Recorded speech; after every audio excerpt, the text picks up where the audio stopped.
kalingawan na wala pinilagay. Istorya na wala ekspresyon. Ako si DJ Andy, inyo abyan nga maghahatag sa drama kag kalingawan. Ari na ang radyo sa miso, musikyenta en nueva katunga, kanami ba? Para sa atong unang istorya, aking pangatluhan ang nakisong nga mangungutang. Magpabilang kami sa pagpamati mga kaabyan, dili sa radyo sa miso, musikyenta en nueva katunga, kanami ba? Ang pagpangutang isang bisan na nung mabutang, kinahanglan ini ibalik o bayaran sa masunod niya tiyon.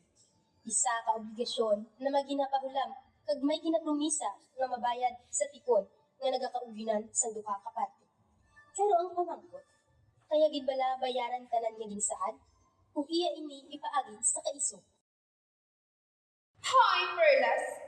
Ikaw na dali ng utang. Ikaw pa maisog. Wala ka kuya. Mangutang ka sa akon. Sa laing ka mapakal.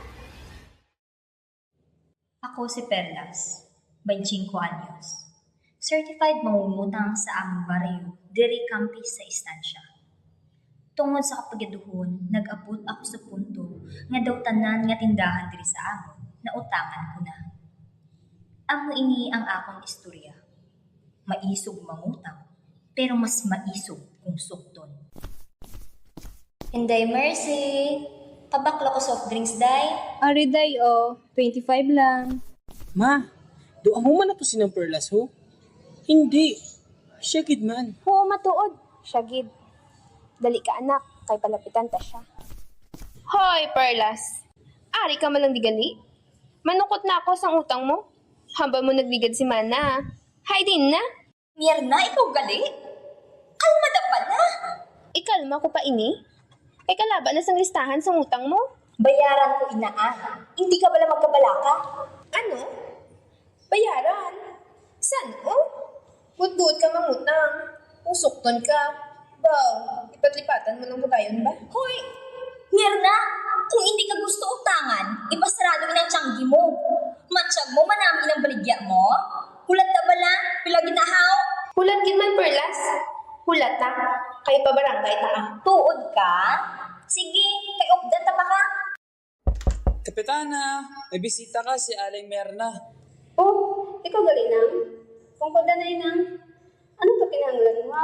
Kapitana, ginareklamo ko si Perlas. Wala siya gigabay sa utang niya. Siya pa maisog. To, ipatawag si Perlas. Sige, Kapitana. Kapitana, kinapatawag mo ko no? Oo, kay may ara nagareklamo sigo na wala ka kuno gabayad utang. Maisog ka pa. Hindi ka bala kahulat, Mirna. Bayaran ko inaan. Tatlo na kapulang ginahabang ko sigo mabayad ka. Hay diin, o mga chuchulan mo lang ko. Sa sunod si Mana, bayaran ko inatanan. Sunod si Mana. Puro ka ng sunod si Mana. Bayaran mo. Hay din na. Di nang sunod si Mana mo. Kahambog sa imo. Nagkanegosyo ka lang, daw sa 5 ka na. Pinaginatanhaw. Anay ka ba na? Kay tampaunta ka? Hindi. Kintampa mo ako. Oo. Kay para makuha ang kabalansang nawong mo. Hindi. Kasakit. Mapalos mo na ako. Hoy, Perlas! Ikaw na dali ng utang. Ikaw pa maisog. Wala ka kuya. Mangutang ka sa akon. Sa laing ka mapakal.